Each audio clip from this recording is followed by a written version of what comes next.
Now let's talk about the common electoral roll. Representatives of the People's Act 1951, it is a clearly mentioned topic in your GS2.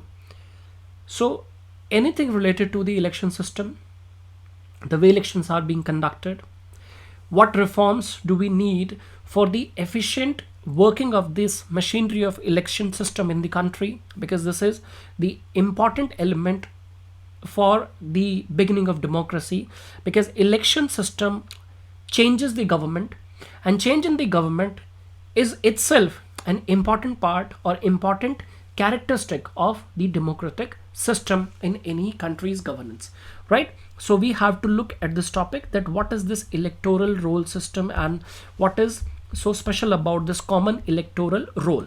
So what happens is, why this news in context and why are we discussing the topic? Because recently Law and Justice Minister told the Rajya Sabha that center was not planning on amending the representation of the People's Act 1951 to enable a common electoral roll and simultaneous elections to all electoral bodies in the country, right? So of late we have seen that there was this topic of simultaneous or parallel elections for the center, that is Lok Sabha, and the state assemblies. So if we had that system, what would be the pros, what would be the cons? And again, this topic is also important because this it is clearly denied by the Law and Justice Minister that there is no intention by the central government to change the representation of the People's Act 1951, right? So everything we will try to explore in this video, that what is the common electoral roll system. So under the common electoral roll, only one voter list will be used for the Lok Sabha, Vidhan Sabha and other elections. Important, right? So if you just see this topic, that for all the elections in the Panchayat, municipality, state assembly and the Lok Sabha, a common electoral roll will serve. That means common electoral list where the information of voters given. So this is about this context, right? So we see that what is important about this, and can we have that or not, or what are the types of electoral roll working in the country. So presently the types, if we talk about, some state laws allow the State Election Commission to borrow and use the Election Commissions of India's voters list for the local body elections, because Election Commission of India has also prepared a list based on the data while the Lok Sabha elections were announced, and or the state legislative assemblies elections are allowed, right? So in this context, it is important to look at that Election Commission of India has the responsibility to conduct the polls or elections for the offices of the President, Vice President, Parliament, state assemblies and the legislative councils under Article 324 of the Constitution. Article 324, important for your PT. And what all members come under the Election Commission? President, Vice President, the Parliament, that is Lok Sabha and Rajya Sabha, state assemblies, that is state legislative assemblies, what we call as Vidhan Sabha, and legislative councils, that is Vidhan Parishad.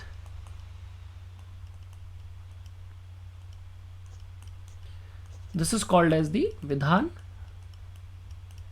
Parishad. So Vidhan Sabha and Vidhan Parishad, Parliament and the President and Vice President. Whereas, important to look at here only, the state election commissions were constituted. The state election commissions were constituted when? In 1992. Right? When the 11th and 12th schedules were added, which has the record of the election system or the working functioning of the panchayats and municipalities in the rural areas, or it is in the urban areas, right? So what happens is, in 1992, under the Constitutional 73rd and 74th Amendment Act, each state and union territory supervise municipal and panchayat elections, all three tiers of municipality and panchayats. That is the local, and then zilla, blocks, etc. Right? So in this manner, we have seen that the local elections, the local form of governance, is actually controlled and elected by the state election commissions, and they are specifically constituted for this purpose only. Whereas state election commission has no role in the state legislative assemblies elections and state legislative council elections. It is only and specifically looked after by the Election Commission of India, which is a centrally constitutional body, right? It is not state related body, right?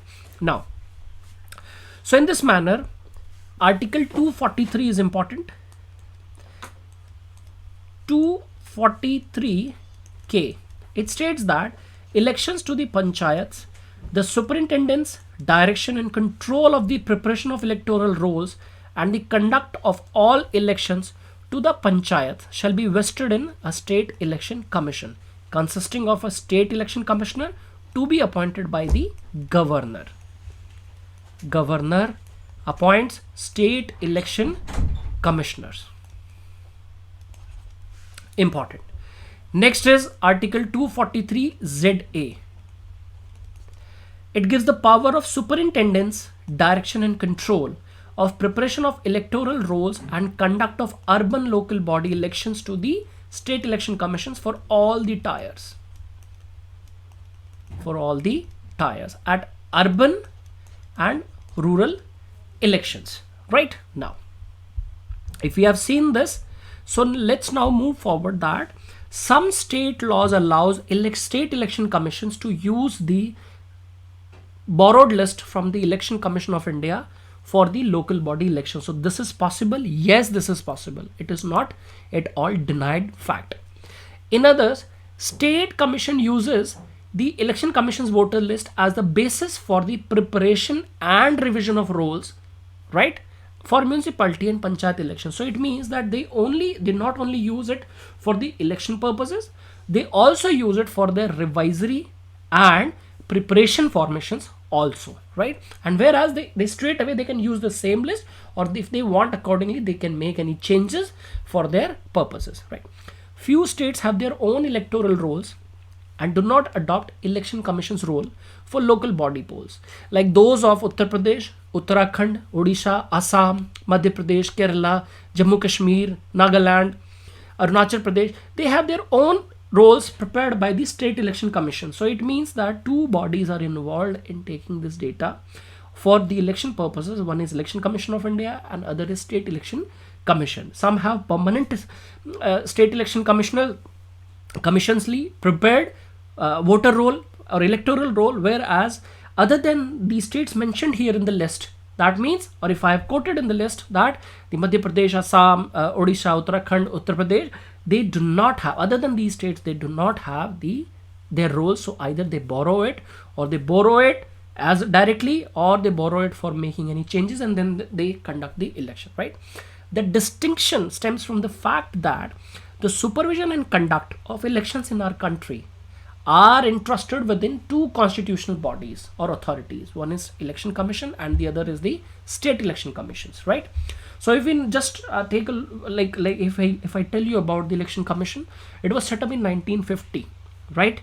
And it is charged with the responsibility of conducting polls, as I said, President, Vice President, the Parliament, Lok Sabha, Rajya Sabha, state assemblies and legislative councils, right? Whereas the State Election Commission has the prerogative to conduct elections for the village and the urban for all three or other whatever the tiers in the states working, right? Now, so this electoral roll, which is common in nature, do we need it? The point is that it is basically the preparation of a separate voters list causes duplication of the effort and the expenditure. There is no doubt about it. Two bodies doing the same thing. And if in any state, and one more thing, that the elections at two levels, let's say the the Lok Sabha elections or the state elections, or the rural elections, the panchayat election, they are not held at the same time. So it means the duplicacy of the efforts will definitely be there. If it is going for once at the same time in the entire country, so that will save the efforts and the expenditure. So basically this is the reason that while talking about the common electoral roll, we are simultaneously talking about the parallel elections in the country, where these elections will get the government set up at different levels at the same time with the same votes polled for the purposes, right? The earlier recommendations, if we talk about that, the Law Commission recommended in 255th report of 2015. The Law Commission recommended in its 255th report in 2015 that the single voters list is not new. That means they also recommended it that there could be a single voters list for the election purposes in the country, right? So this has this reference, and you should always keep these references in mind, as they can be directly quoted in the examination. That is the 255th report by the Law Commission.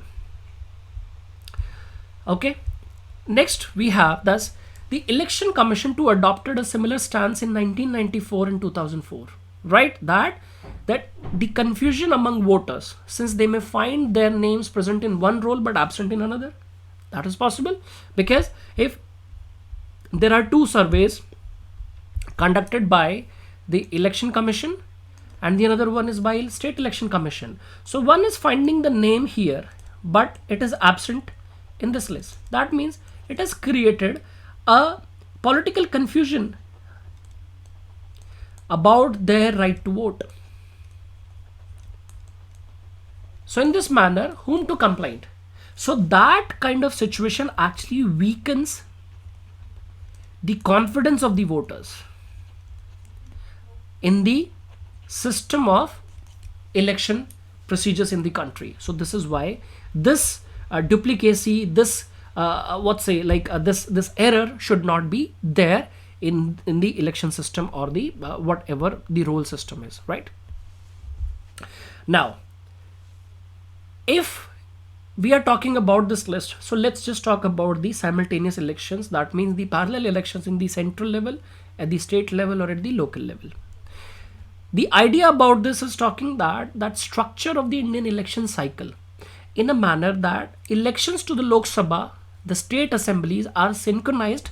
That means they are planned in parallel ways, that the election to both can be held within a given span of time at the prescribed dates in one season only, or during like a one festivity period only, because election in India is not lesser than a festival period. So in that one festival itself, the elections to the state assemblies and Lok Sabha can be held at the same time. So what would be the advantage of keeping the elections parallelly? This is important for your exam, mains, and your interview part, that it helps actually to keep a check on the expenses conducted or actually taken by the parties, their candidates, in medias, in campaigning and other things. So it actually saves the public money and efforts, right?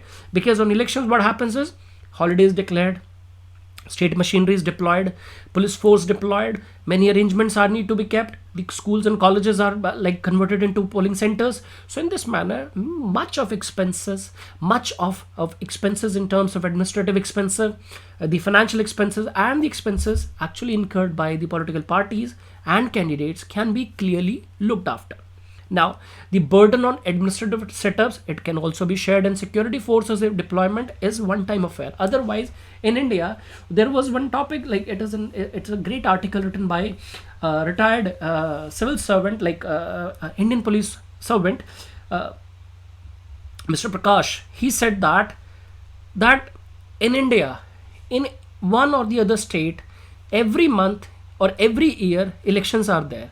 So in this manner, the Central Reserve Police forces are deployed there. So that means it is a continuous and tiring job for them. Hence, they do not get any time for their training, for their personal improvement, personal development and for their personal life. So this is why the administrative burden on our security forces and this duty related burden on our security forces, just because of the continuity or back-to-back election arrangements in the country every 6 months, trimester, for like after 6 months, 8 months, or let's say in an year. So this is a problem, that the cyclic festivity of election system can be reduced or can be actually overcome with this activity of conducting parallel elections. Now, it ensures timely implementation of the governmental policies because of the absence of model code of conduct, which is implied here and there wherever the elections are declared till the date of results, right? So it ensures that the administrative machinery is engaged in developmental activities rather than election festivities. No problem. It solves the problem of governance. How?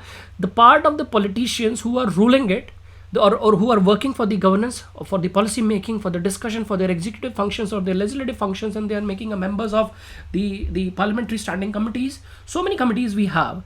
So that time, how do they spend? They spend for the prachar, prasar, campaignings, polling campaigns, the meetings, mass meetings, any kind of demonstrations and whatsoever. So in this manner, our leaders who are elected at central level, so they are involved in the local elections or state elections in their own constituencies wherever they are coming from.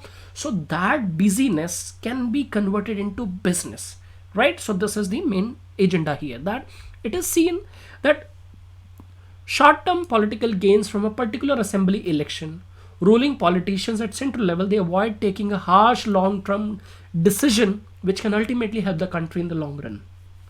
So this politicization of the system is dangerous for the country, because in this manner the neutral working capacity, individual capacity and mindset of the people who are elected as Netaji, who are working as the private member or the ministers in the council of minister, their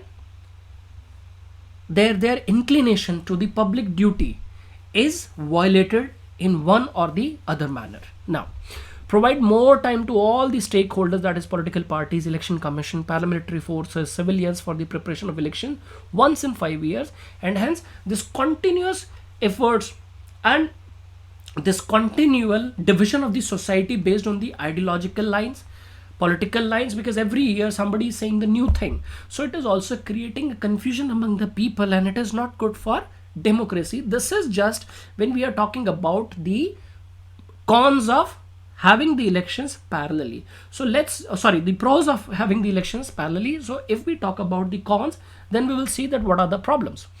The synchronization is a problem. Why? Because the traditions and conventions of that India's parliamentary system follows. In what manner? The government is accountable to the lower house, and it is possible that the government can fall before completing its term, and the moment the government falls, there has to be an election. This is a problem, that if at central level the Lok Sabha is responsible to the lower house, so if in the lower house the ruling government has lost the majority or has lost the confidence, so if the confidence is lost, so that means there will be elections at the central level, and if the elections are at central level, then ultimately the entire country falls back into the purview of election system. So is it possible? It's not possible. So this is one concrete reason behind not having the elections parallelly at state level and central level, right? This is the problem. If you have understood that, since Lok Sabha is responsible to the lower house, so if the government falls or loses the confidence, and there is no way of forming any alternative government by making any alternative routes, by the recommendations of the president, or president doesn't find any kind of aspects of having the government stability or formation back to the restoration, so that means ultimately the entire country has gone under the election festivity again. So again, the bureaucratic expensive administrative expenses, the security forces deployments, the country again back in the promises, false promises like freebies, and also what that ever goes, that comes back.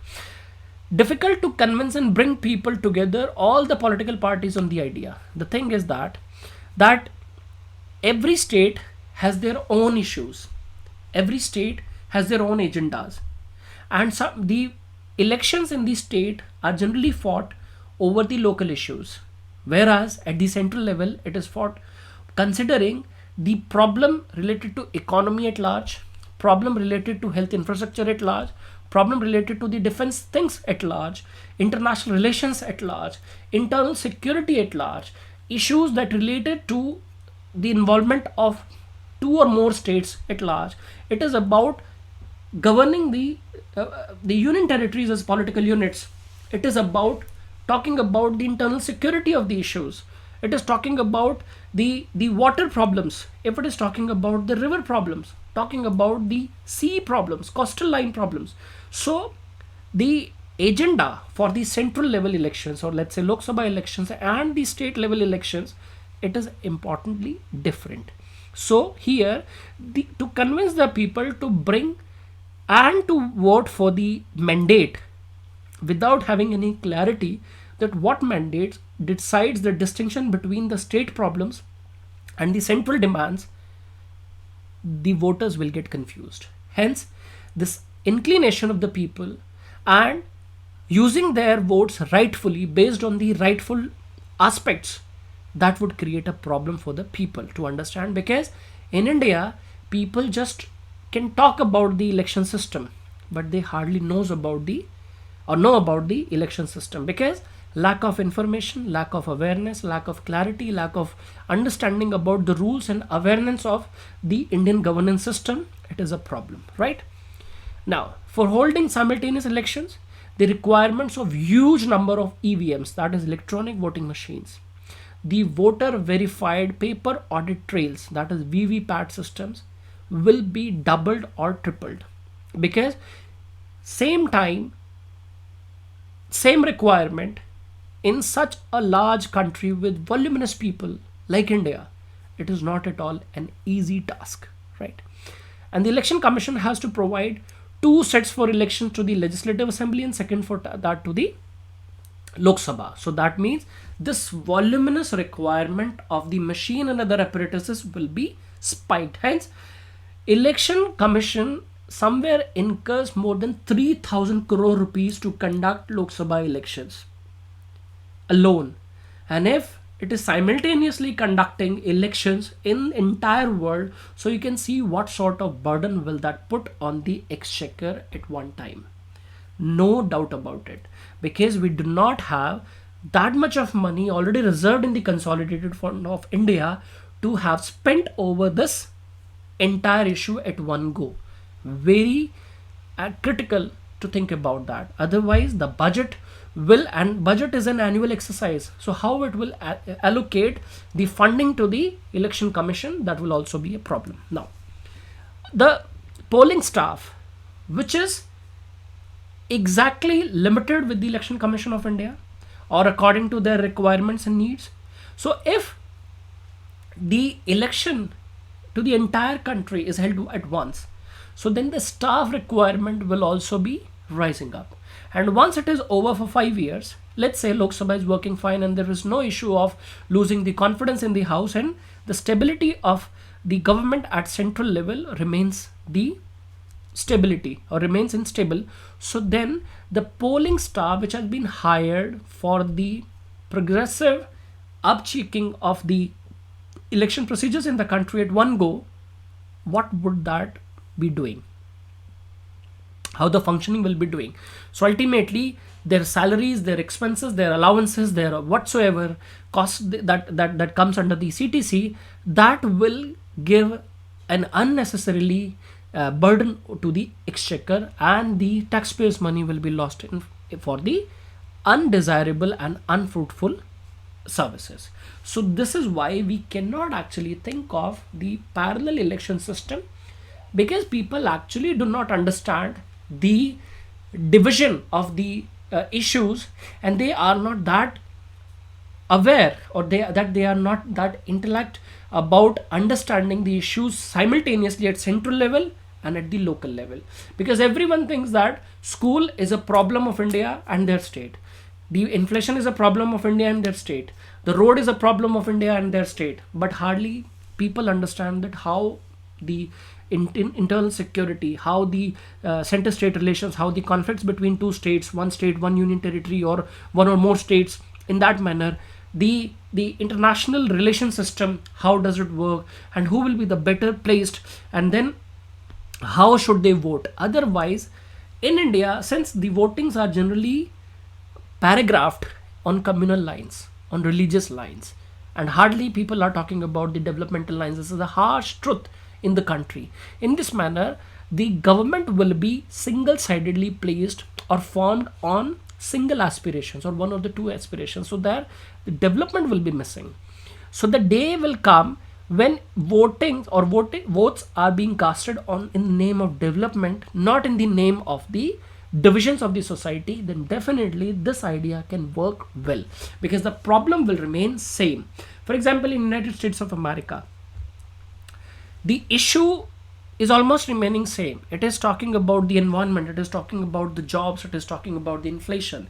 It is not talking about the divisions in the name of caste. It is not talking about the divisions in the name of the caste representation. Not talking about in the name of customs. Not talking about in the name of religion. However, the color-based divisions are still there. But those differences are generally when it comes to the voting part. If there were the central and the federal nature of that United States of America would be like India, like quasi-federal, because they are true federal, right? They are clear-cut divisions of power. But here the division of power will be the overtaking the power from one component, that is center, can overcome the state. So in this manner, the political ideologies and demands and expectation of people and their contribution back to the election system is entirely different. Hence, we cannot think of having the parallel elections in the country when it comes to the elections for state legislative assemblies and Lok Sabha at the same time. So in this manner, elections are held at different places every few months or every year, and it hampers the developmental work. Therefore, it is must to have a deep study and deliberation on the idea in order to prevent the impact of the model code of conduct on development works, because model code of conduct restricts the governmental efforts and initiatives. Nothing new can actually come up. So this consensus where country will be united, so that one nation intentions of the people is important, and election should be people's affair, not political parties' affairs, right? So in this manner, the democracy will only be working when people are thinking in the mature manners or in the true spirit of development and progress and growth, not the further divisions of the country back on the traditional lines or conventional lines. So this is about this topic. This is an important topic, and you should understand this perspective, because these topics are generally are being asked in arenas like interviews and other places, and hardly like if you're writing any mains part. So this, what are the pros and cons, and what would be the better stand for India, it has been asked, or like it would be asked in a different manner. So you should have a holistic perspective about this understanding. Thank you so much.